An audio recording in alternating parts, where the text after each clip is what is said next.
Olá, eu sou a professora Lucrécia Dias e hoje eu vou responder algumas questões de uma prova de nível superior da banca IUDES. Para mais informações, olhe a descrição do vídeo.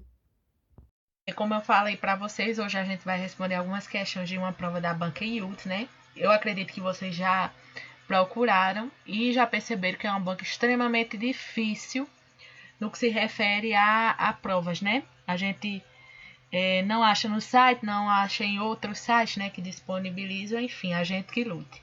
Mas, enfim, em relação à prova que a gente vai responder hoje, vocês podem observar que a fonte ela não está favorável, certo? Não é a questão do vídeo, é a questão da prova que eu tenho aqui. Eu acredito que ela foi escaneada e daí dificultou um pouco a precisão da fonte. Mas enfim, a gente que lute, a gente que enfrente e bora lá. A deteriorização da linguagem jornalística. Há uma semana do encerramento deste que foi um dos anos mais intensos do jornalismo no Brasil, é preciso colocar em discussão uma questão que a imprensa evita o quanto pode. A linguagem jornalística dá conta de decifrar adequadamente a realidade?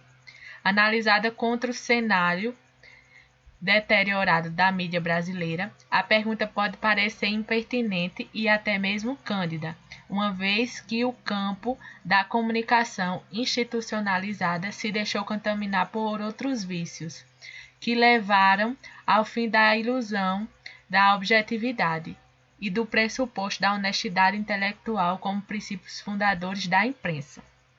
Há muitos outros aspectos a serem contemplados numa análise do que vem a ser o jornalismo nesse contexto, em que uma tecnologia de ruptura se impõe ao mesmo tempo em que a gestão dos principais veículos da mídia tradicional se concentra e verticaliza. Esse movimento do sistema da imprensa para dentro de si mesmo bloqueia a inovação e condiciona as iniciativas a uma doutrina que em tudo é contrária ao espírito da liberdade do jornalismo. A doutrina conservadora que domina a imprensa no Brasil levanta um muro de contentação para a criatividade, desestimula os espíritos livres e encoraja a mediocridade com melhores oportunidades de carreira. O fato de que os nomes mais lustrosos da mídia nacional, aqueles que mais vezes conquistam o espaço nobre dos noticiários, são justamente os que cumprem com entusiasmo o trabalho sujo da manipulação. É uma causa de empobrecimento da cultura jornalística. Existem, mas são raros, os profissionais que, descolando-se da orientação centralizadora, ganham distinção pelo trabalho independente e de qualidade.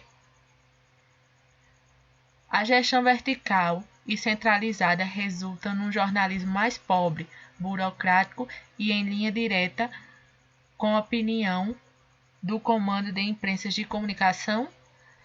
A atividade jornalística exige que, na origem, o material que vai compor o noticiário e o conjunto de opiniões seja colhido livremente, condicionado apenas pela ética, e seja trabalhado até a edição final sobre o crivo das múltiplas possibilidades de interpretação. A observação diária e por longo prazo da mídia tradicional do Brasil induz a concluir que a ligação direta entre os donos de empresas e as bases de redação limita as possibilidades de interpretação dos acontecimentos.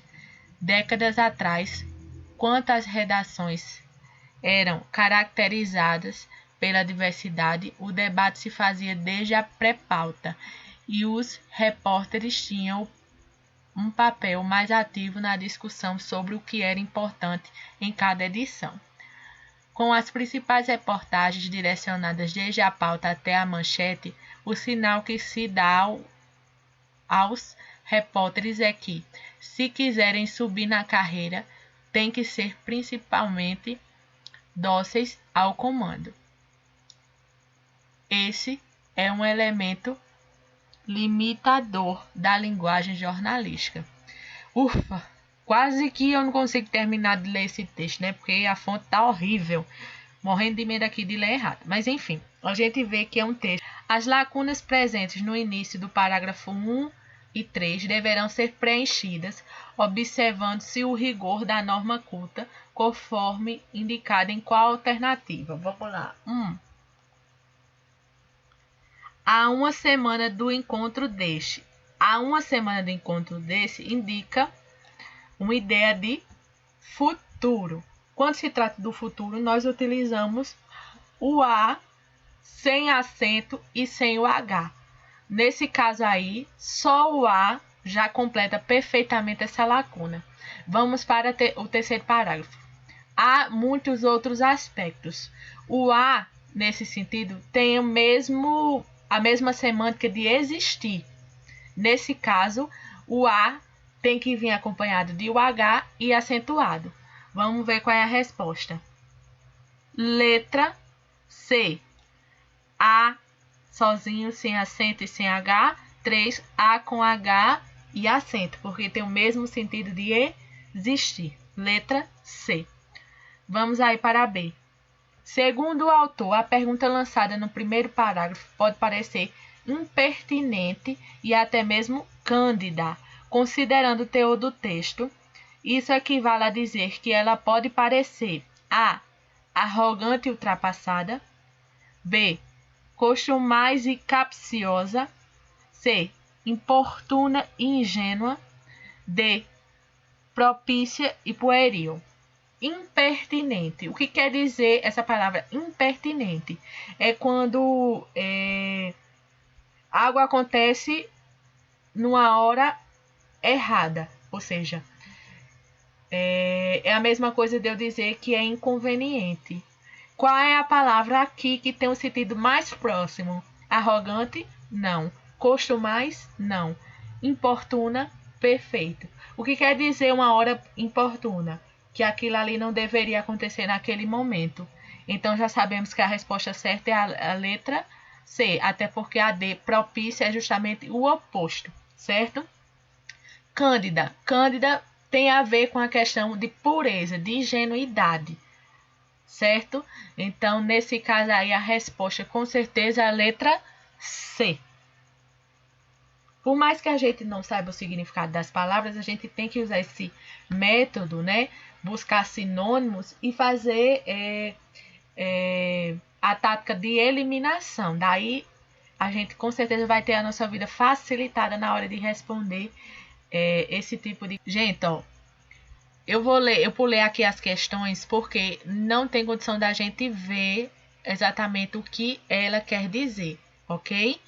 Então, vamos agora para a questão 5.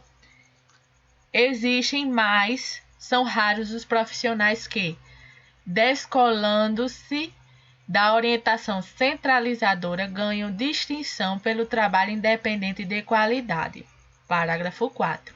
O parágrafo acima será utilizado na resolução das questões de 5 a 7. 5. O período, por exemplo, foi reescrito de modo a se preservar seu sentido original e a adequação à norma culta em qual das alternativas? A. Mas nesses raros... A. Mais raros são os profissionais que ganham distinção pelo trabalho independente de qualidade, descolando-se da orientação centralizadora. Perfeito. Perfeito. Aqui houve uma alteração, né, na ordem das palavras, porém o sentido está perfeito. Pulemos para a letra B. Raros são os profissionais que ganham distinção pelo trabalho independente de qualidade, mas existem, deslocando-se da orientação centralizadora, nada a ver. C. Existem profissionais que ganham distinção descolando-se da orientação centralizadora, a despeito do trabalho independente de qualidade. São raros, mas os A. Pelo amor de Deus, não. D. Profissionais que ganham distinção pelo trabalho independente de qualidade são raros, mas descolando-se das orientações centralizadoras existe. Não. perdeu totalmente o sentido. Então, a resposta aí é a letra A. Vamos ver aí a 6. O elemento sublinhado exerce, no caso, a função de. Vamos ver aí qual é o elemento sublinhado.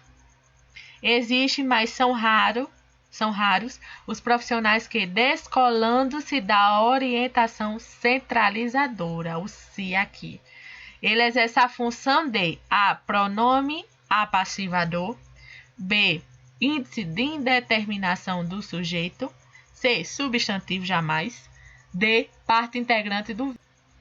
Pessoal, essa questão ela foi anulada pelo fato do se ele ser um pronome reflexivo, ou seja, o sujeito aí ele tanto está praticando a ação como ele está recebendo a ação. Sendo assim, todas as alternativas presentes na questão estão incorretas.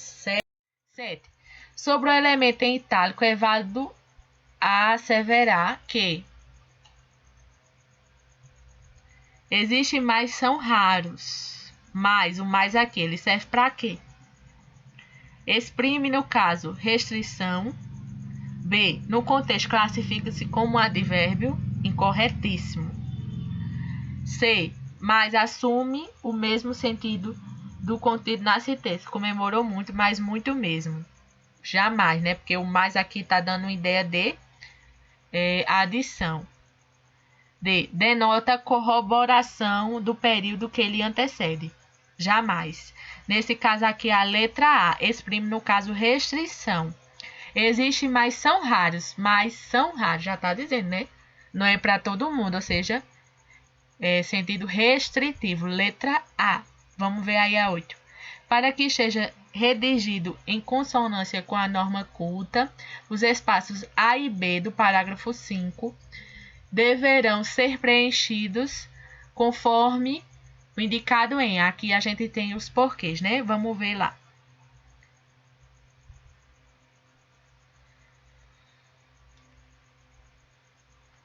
Porque a gestão vertical e centralizada, aí a gente continua e percebe que aqui é uma pergunta, né? Que tem um ponto de interrogação. Nesse caso, porque aqui ele tem que ser separado e sem acento. Porque no início de pergunta, o porquê é separado e sem acento, ok? Porque a atividade jornalística exige, ou seja, aqui é uma explicação ou uma resposta, certo? Que tem um sentido meio que explicativo. Nesse caso aí, é um porquê separado sem acento e um porquê junto sem acento. Letra C. Ok? Bom, gente, por hoje é só. Se vocês quiserem mais questões, vocês entram em contato. Comentem aí, deixem likes. Enfim, desculpem aí ter pulado algumas questões, porque realmente não tem como a gente responder por conta que não dá para identificar determinadas palavras, certo? Então é isso. Até o próximo vídeo. Tchau!